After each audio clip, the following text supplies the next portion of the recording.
Now, let's take you on to this news about an annual two-day conference countering violent extremism beginning in Madrid, with over 35 former heads of state in attendance there.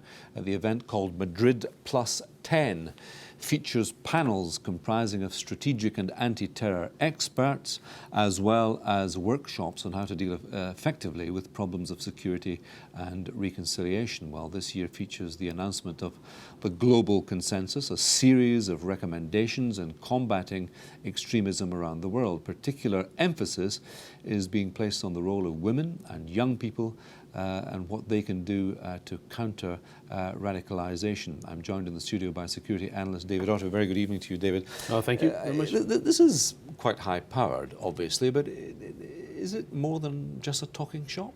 I mean, the Madrid conference is one of those conferences where I believe, looking at the contents of what we're discussing about would be possibly to look at the fact that, military strategy is not the only way to defeat terrorist organizations. And also the fact that, there has to be a movement towards using the PREVENT program.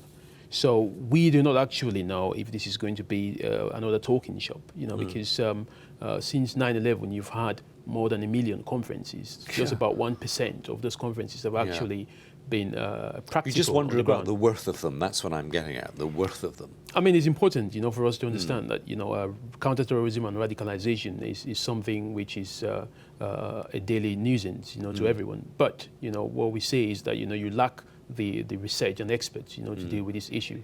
So maybe we can, see a difference in terms of, the way this will be carried out. But I doubt very much if this is not another talking workshop. I mean, one of the themes that we're mentioning here, particular emphasis being placed on the role of women and young people, the role that they can play in countering radicalization. What are they getting at there? I mean, it's important, because recently, especially in Nigeria, we've seen an increase in the use of women as suicide bombers.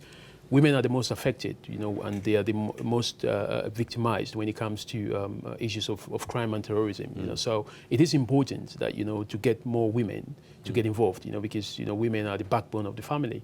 So by getting more women involved, this might help, and young people as well, because majority of the people that are affected by radicalization are young people who are looking for a better alternative. So it's important to get them more engaged. This is right, but whether actually this conference actually tends to practical solutions on the ground is one thing which I doubt very much. Because by experience, being to different areas where terrorist activities take place, you do not actually see any solutions on the ground, rather than journalistic articles. And you're a particular expert in the Nigerian context. But I noticed as well that the U.S. State Department was condemning Boko Haram's attacks, as inverted commas, heinous, and Nigerians, I think, could be forgiven for thinking, well, so what? Obviously, it's heinous.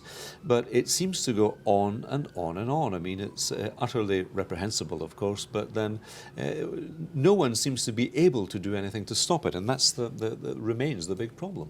I mean, it's not just Nigeria alone that has the problem of terrorism, Terrorism is kind of a war where everything goes, so whether it's ISIL or whether it's Boko Haram or Al-Shabaab, the offenses and crimes that they commit, which is referred to as terrorism, is always heinous. But the most important thing is to have a strategy in the place of Nigeria to be able to tackle the economic and social issues which, drive people towards radicalization. The most important thing, more so, is to prevent, people from actually getting involved in the cycle of radicalization in the first place. But by doing so, you need all these programs to be on the ground. One thing which Nigeria doesn't have, and other African countries, including the United Kingdom and the US, is to have programs whereby you can address some of these grievances that young people have. If young people had a job and they had a focus, they wouldn't go into the embrace of Boko Of course, Haram. things that are, but it's not specific to a job. There are so many issues which lead to young people being vulnerable. In the case of Nigeria, you can find that a lot of people are out of school, more than 10 million students out of school in the north. And one of the things that we've always spoken about is how to get students back to school to ensure that, they are not susceptible to radicalization by some of these terrorist organizations.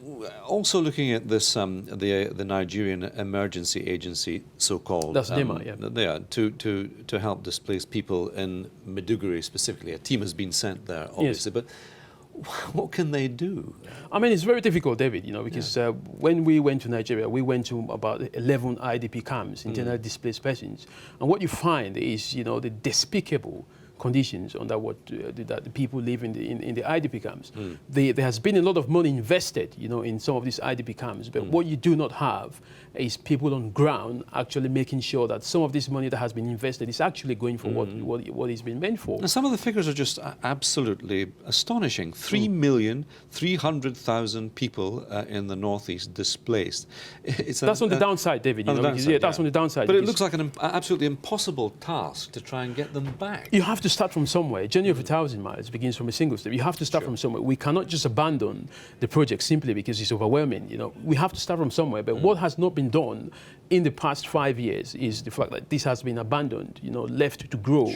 People are now more miserable, but you still have to start from somewhere, Just very briefly before we end it, because we have to, because of time restraints, do you think that President Buhari is making a better job of it? I mean, 5 or 6 months in, as opposed to his predecessor, good luck, Jonathan. I mean, it looks very patchy, doesn't it, no matter what the government and the military are tending to say to us? I mean, the thing is, if you compare what the previous administration was doing as opposed to what Buhari is doing, for the couple of months which he's been in power, he's done a very good job in terms of the military strategy. But as we all know, you cannot just win the war, by going gun blazing. You have to ensure that other soft strategies are working. There is no communication between the military and the community. So there is that distrust.